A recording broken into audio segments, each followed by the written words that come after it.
Hey everyone, Jared Gatsby back again. You've read the title of the video, you know what I'm talking about. We are talking about Castlevania Season 3. I just finished watching it. Kind of binge watched it to a degree, but I work a lot, so my definition of binge watching is probably not the same as everyone else's.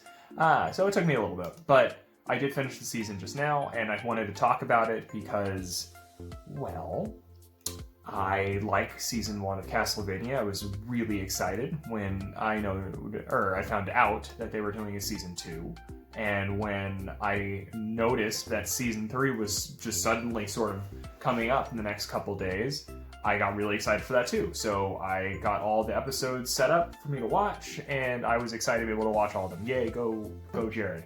I didn't hate season 3, but needless to say, it didn't live up to the same hype that season 2 had, and it didn't leave me feeling as good as season 1 did. So going out of the gate, my spoiler alert for my opinion at least, I didn't like it as much as I liked the first 2 seasons. And so that's actually a good point I'm going to bring up now. We're going to be breaking this video segment up into 2 separate videos. The first one's going to be a non-spoilery review of Castlevania Season 3. The second video is going to be a spoiler-heavy review of Castlevania Season 3. So let's just start. Castlevania Season 3, I like the show in general, but if I had to compare it to something, I would compare it to some of the more lackluster movies in the Marvel Cinematic Universe. And I say that because the comparison is very, very similar and I think the best movie from the MCU I could use is probably Age of Ultron, in the fact that it's a very good movie, it's very funny, it's got good jokes, it's got a very solid story, but you can tell that the main purpose of that movie was to be just basically set up for other movies in the MCU. And that's what Castlevania Season 3 was. The 3 main characters don't really interact with each other all too much. You've got Trevor and Silpha that do interact with each other, but Alucard's got his completely separate story. Characters that were brought up in Season 2 have their completely separate stories, with Hector and Isaac being suddenly now pushed into different stories, and then suddenly they're introducing new characters that ultimately just they're not going to make it into Season 4. Their entire purpose was to act as character development and story setting for future seasons.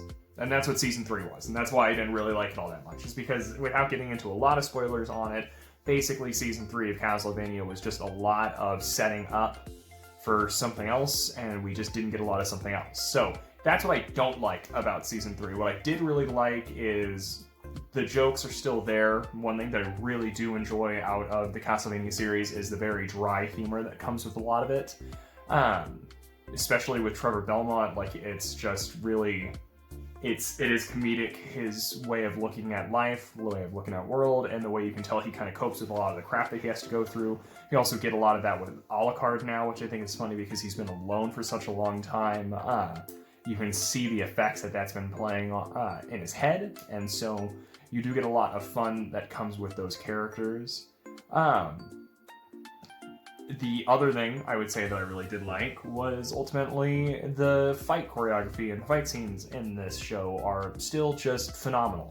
The animators for this show deserve a lot of credit because everything is beautiful. Even the boring scenes are gorgeous and easy to look at, but the fight scenes especially, and I'm not going to say what happens in the last episode in this video, but needless to say, in an action anime, there's going to be action, and there's action in the last episode, and it is beautiful and just gorgeous to watch. And so Castlevania, the series in general, just gets so much credit for that. I wish that there was more substance to this season, and I didn't get that. So that's it. Without getting into a whole lot of spoilers, that's basically all I can really say without getting into the plots that happened.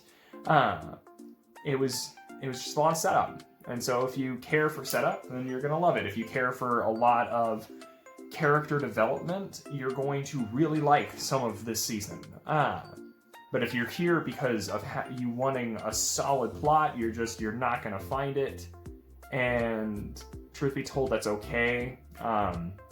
It's a little lackluster whenever you have such an amazing first and second season, but you know, it's gonna get a fourth. We're gonna watch what happens next, and in the grand scheme of things, when you watch 1, 2, 3, 4, 1, 2, 3, 4, 5, you're not gonna care all that much. You're gonna enjoy it. So I can talk shit, but ultimately I enjoyed what I watched. I just know it can be better. So that's it. If I had to give it a rating, I would give it 6.5 out of 10, and that's just because it's definitely above average. It's not a 5, but it's not quite great.